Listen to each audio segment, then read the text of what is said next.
Guys, तो हम अध्याय 3 को आगे कंटिन्यू करते हैं। इसी अध्याय में हमने पिछला टॉपिक पढ़ा था भूटांतिक या सोका प्रजाति के बारे में।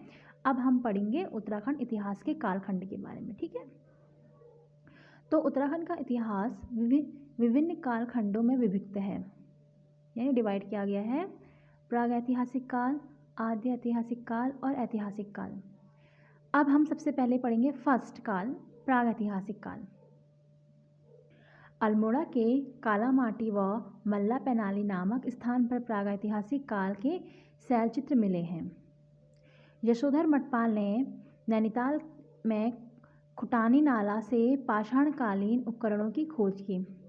किसने? यशोधर मठपाल ने। कहा? नैनीताल के खुटानी नाला से क्या प्राप्त किया? पाषाणकालीन उपकरणों का खोज की। उत्तरकाशी के यमुना घाटी में स्थित हुडली नामक स्थान से नीले रंग के चित्रित शैलचित्र प्राप्त हुए। दूसरा है लाखों गुफा। लाखों गुफा की खोज 1968 ईस्वी में डॉक्टर MP जोशी ने लाखों गुफा अल्मोड़ा के बाड़े छिना के निकट दल बैंड पर सुयाल नदी के तट पर स्थित है। तो लाखों उड्यार की जो खोज है, इसकी खोज डॉक्टर MP जोशी ने की 1968 में। ठीक, और जो ये लाखों गुफा है यह अल्मोड़ा के बाड़ा छिना के निकट में स्थित है, जो दल बैंड पर सुयाल नदी के किनारे हैं। लाखों गुफा में मिले शैलचित्रों की तुलना कुछ विद्वान भीमबेटका शैलश्रयों से करते हैं और यहाँ से नागफनी के आकार का एक भव्य शिलाश्रय प्राप्त हुआ है। तो कुछ वैज्ञानिकों ने, विद्वानों ने इसकी कंपेयरिंग किससे की? भीमबेटका से कर रखी है, भीमबेटका के शैलाश्रय से कर रखी है। और जो यहाँ से नागफनी के आकार के भव्य शिलाश्रय प्राप्त हुए हैं। ठीक है, लाखों उड्यार के शैलचित्रों का मुख्य विषय सामूहिक नृत्य, समूहबद्ध नृत्य या नर्तक मंडली है। यशवंत सिंह कटौच के अनुसार लाखों गुफा द्विखंडीय संरचना से बनी हुई है। अब दूसरा देखेंगे हम गोरखिया गुफा। तो गोरखिया गुफा या गोरखिया उड्यार को पुरातत्वविदों की नज़रों में लाने का श्रेय राकेश भट्ट को जाता है, यानी कि इसकी खोज ही समझो कि राकेश भट्ट जी ने करी। ठीक है, गोरखिया गुफा चमोली के डुंगरी गांव में अलकनंदा नदी के तट पर स्थित है। चमोली के डुंगरी गांव में अलकनंदा के तट पर गोरखिया गुफा से मानव, भेड़, बारहसिंगा के 41 रंगीन चित्र मिले हैं, जिसमें 8 चित्र पशुओं के एवं अन्य मानव आकृतियां हैं। गोरखिया गुफा के चित्रों का मुख्य विषय पशुओं को हाका देकर भगाना अथवा घेरना है और मनुष्यों को त्रिशूल आकार में अंकित किया है। अगला देखेंगे हम किमली गांव। किमली गांव चमोली के थराली के पास पिंडर नदी घाटी में स्थित है। यहाँ से हल्के सफ़ेद रंग से चित्रित हथियार एवं पशुओं के शैलचित्र प्राप्त हुए हैं। अगला है मलारी गांव।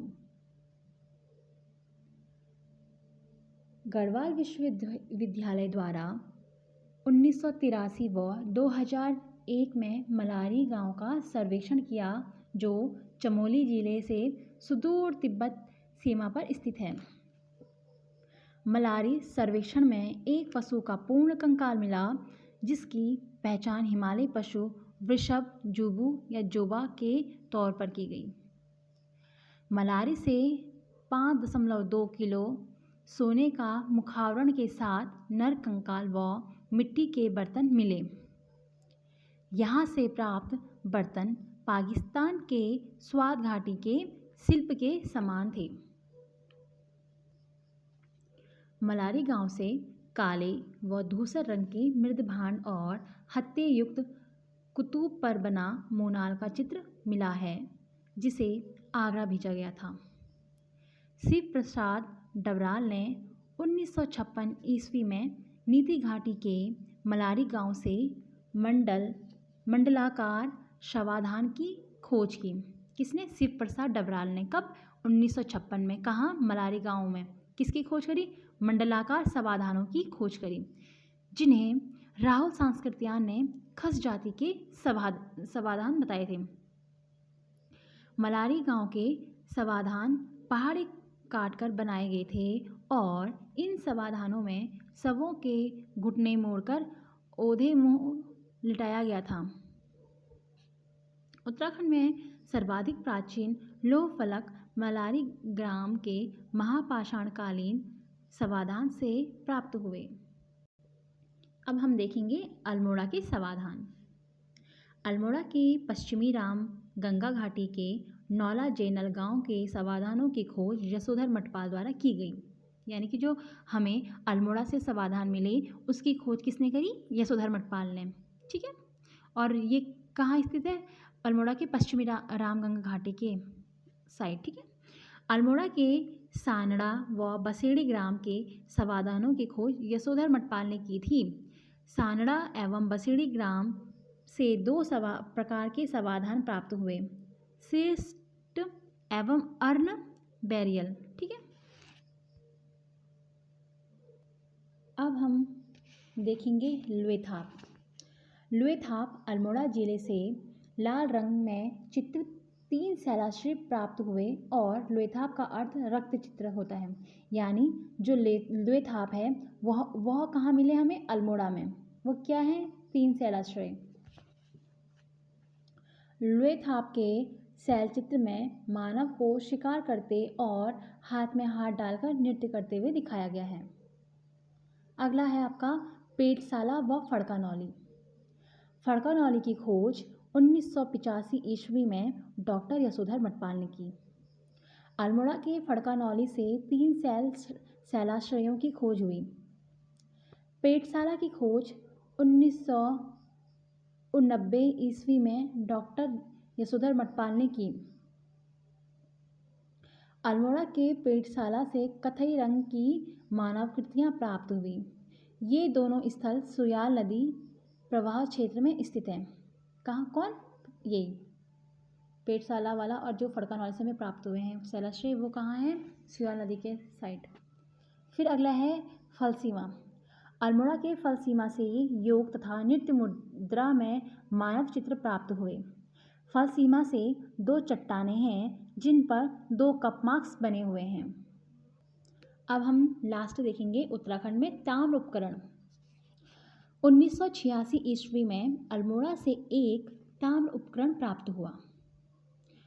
1989 ईस्वी में पिथौरागढ़ के बनकोट से 8 ताम्र उपकरण प्राप्त हुए, जिन्हें अल्मोड़ा के राजकीय संग्रहालय में रखा गया है।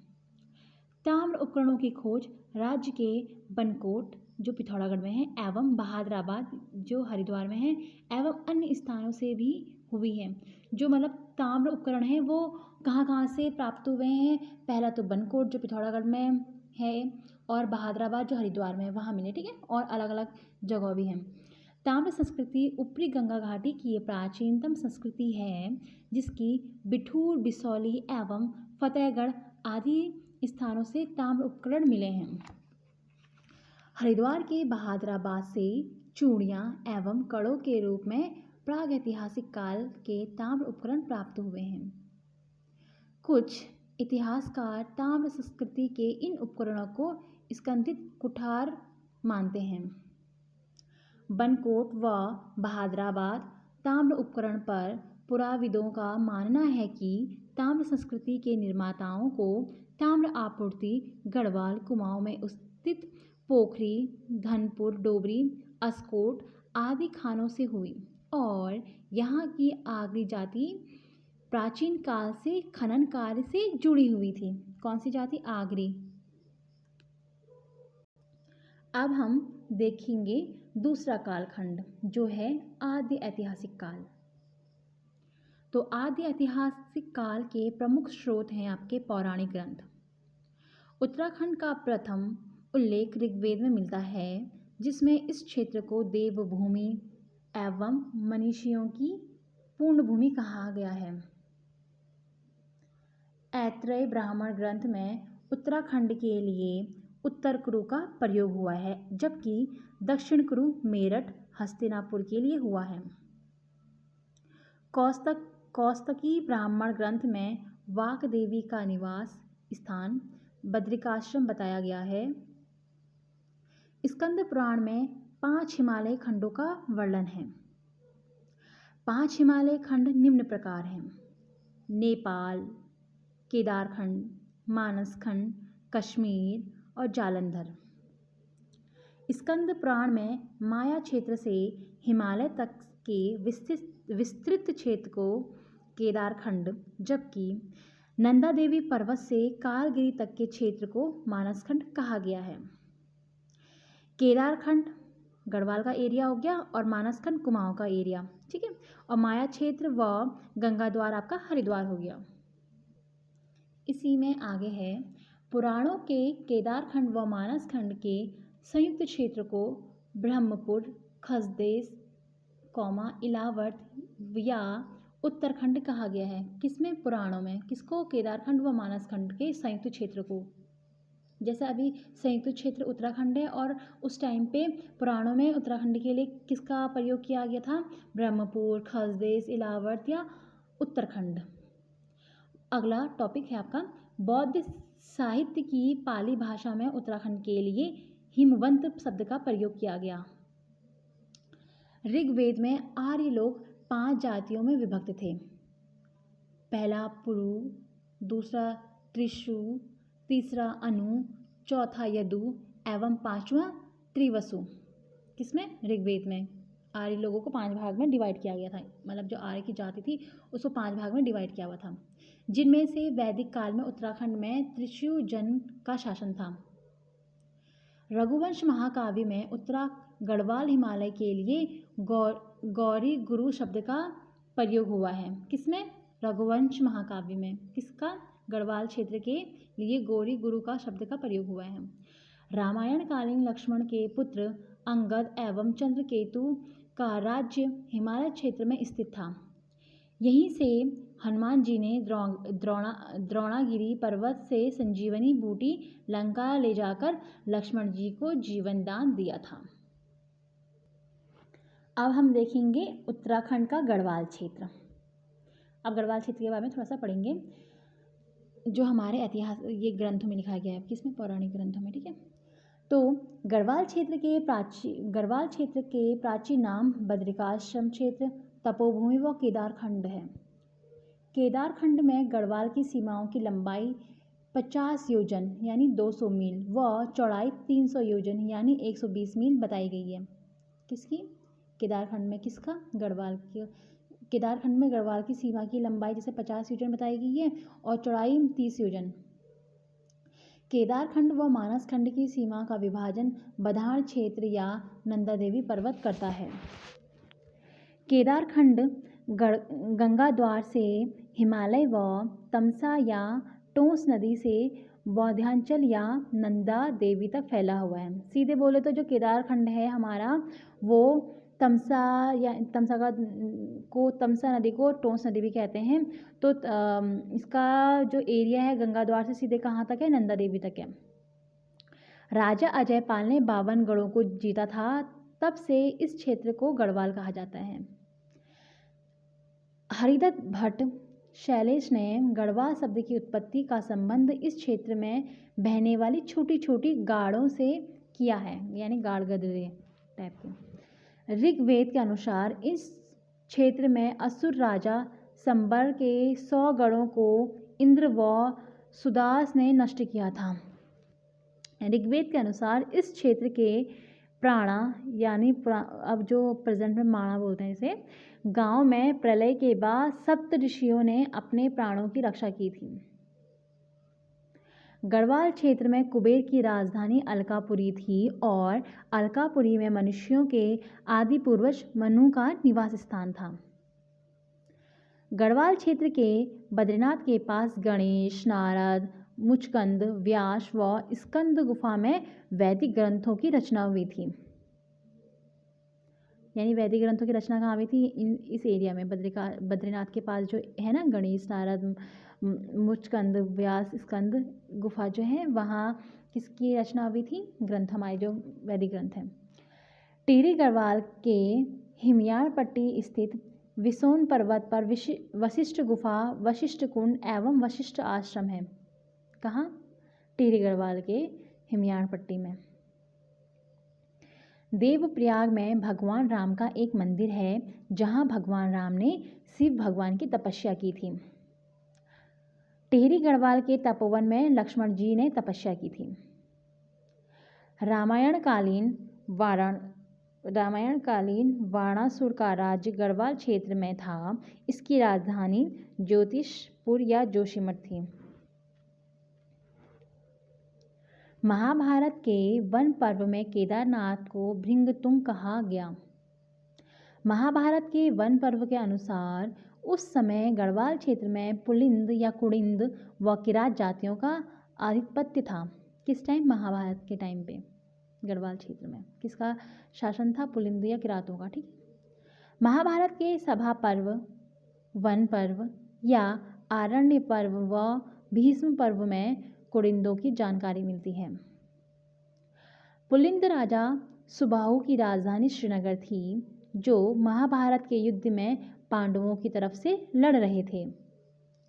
राजा विराट, जिसकी राजधानी जौनसार के विराटगढ़ी में थी, इसकी पुत्री उत्तरा से अभिमन्यु का विवाह हुआ था। महाभारत में देवप्रयाग को समस्त तीर्थों का शिरोमणि व समग्र पापों का विनाशक कहा गया है। किसे? देवप्रयाग को। ठीक है। श्रीनगर को महाभारत में सुबाहुपुर व श्री क्षेत्र कहा गया है। किसे? श्रीनगर को। आदि पर्व के अनुसार अर्जुन का विवाह नागराज कौरव की कन्या उलूपी से गंगाद्वार में हुआ था। महाभारत काल में गंगाद्वार में नागराज कौरव का तथा श्रीनगर में सुबाहु व मंदाकिनी के उत्तर में असुर बाणासुर का शासन था। वन पर्व के अनुसार लोमश ऋषि के साथ पांडव गढ़वाल क्षेत्र में आए थे। प्राचीन काल में गढ़वाल क्षेत्र में बद्रिकाश्रम व कर्णाश्रम दो प्रसिद्ध विद्यापीठ थे। ऋग्वेद में उत्तराखंड क्षेत्र का नाम ऊशीनगर भी मिलता है। किसमें? ऋग्वेद में। और बौद्ध साहित्य में महात्मा बुद्ध का उसरी ध्वज जाने का उल्लेख मिलता है, जिसकी पहचान कनखल से की जाती है। अब अगला टॉपिक है प्राचीन विद्यापीठ कर्णवाश्रम।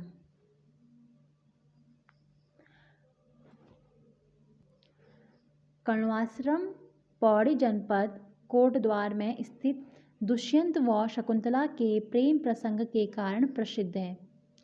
शकुंतला गुरु विश्वामित्र व अप्सरा मेनका की पुत्री थी और राजा दुष्यंत हस्तिनापुर के शासक थे। कर्णाश्रम में चक्रवर्ती सम्राट राजा भरत का जन्म हुआ था। कर्णवाश्रम में महाकवि कालिदास ने अभिज्ञान शाकुंतलम ग्रंथ की रचना की। यह मालिनी नदी के तट पर स्थित है। कर्णाश्रम का वर्तमान नाम चौकी घाटा है और कर्णाश्रम के कारण कोटद्वार नगर निगम का नया नाम कर्णो नगरी करने का प्रस्ताव रखा गया।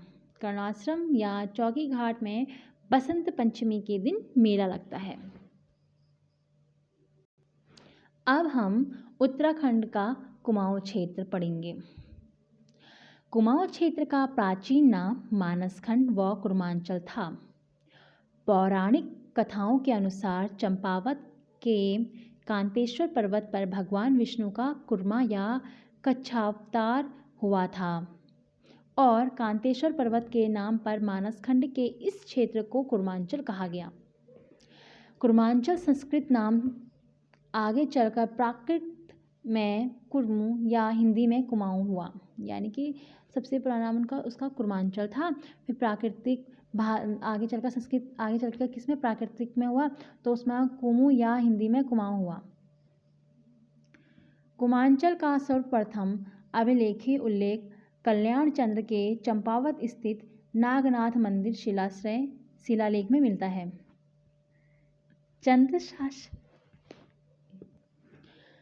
चंद शासक रुद्रचंद्र के नाटक ऊसरा गोदय में कुर्मागिरी शब्द का उल्लेख कुमाऊं के लिए मिलता है।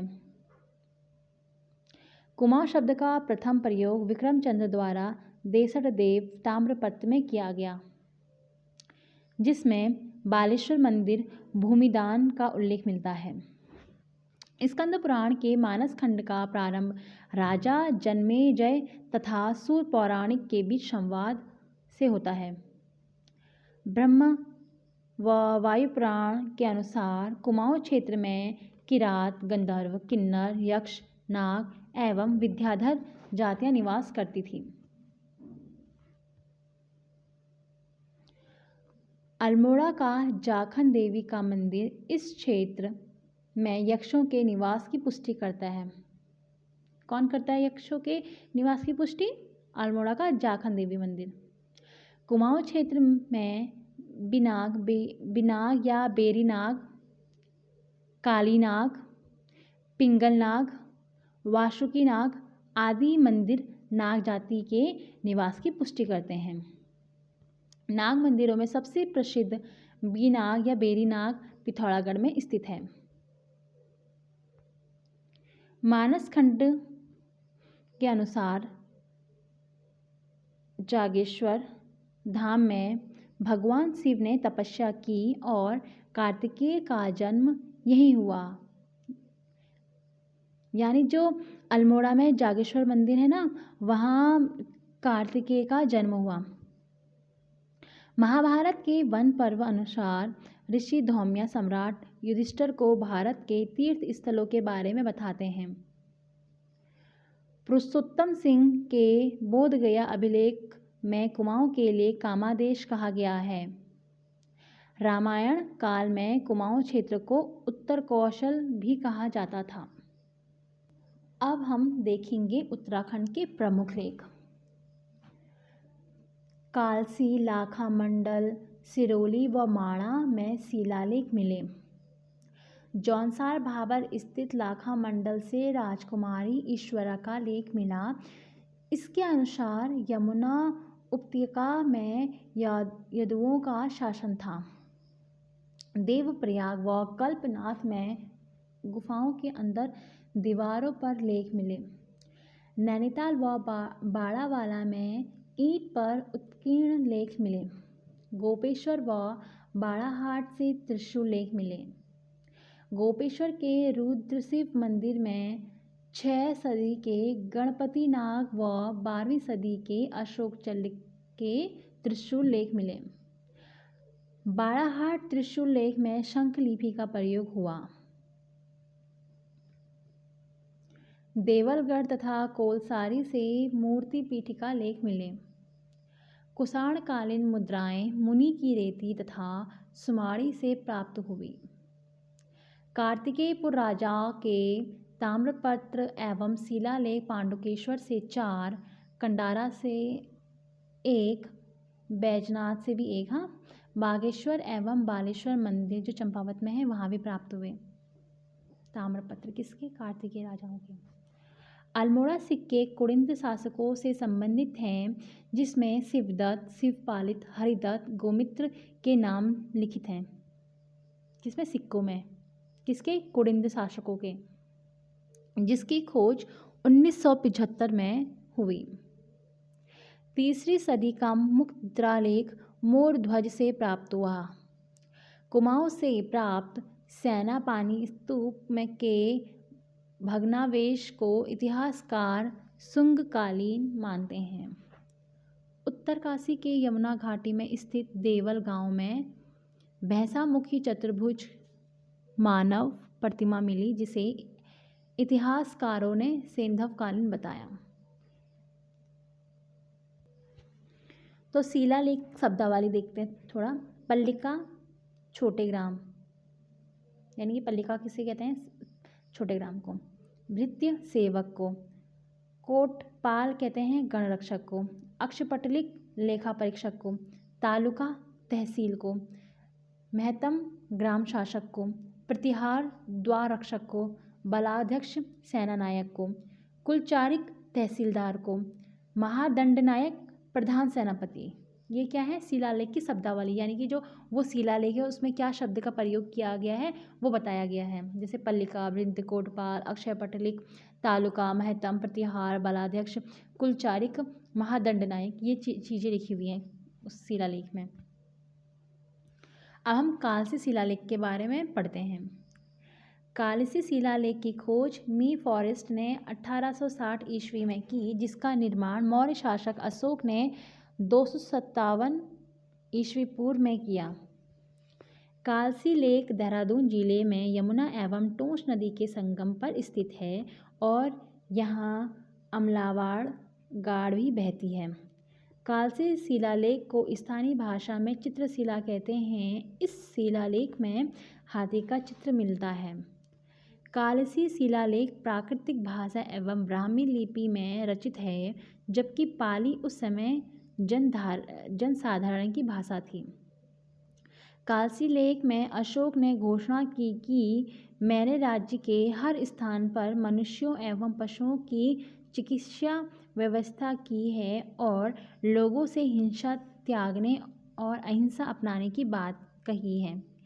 अशोक ने कहा कालसी लेख में कि पशुओं और मनुष्यों के लिए चिकित्सा व्यवस्था की है और हमें हिंसा नहीं करनी चाहिए, अहिंसा की ओर ज़्यादा फोकस कर रखा है। मतलब कालसी अभिलेख में यहाँ के निवासियों के लिए पुलिंद एवं इस क्षेत्र के लिए अपरांत शब्द का प्रयोग हुआ है। किसमें?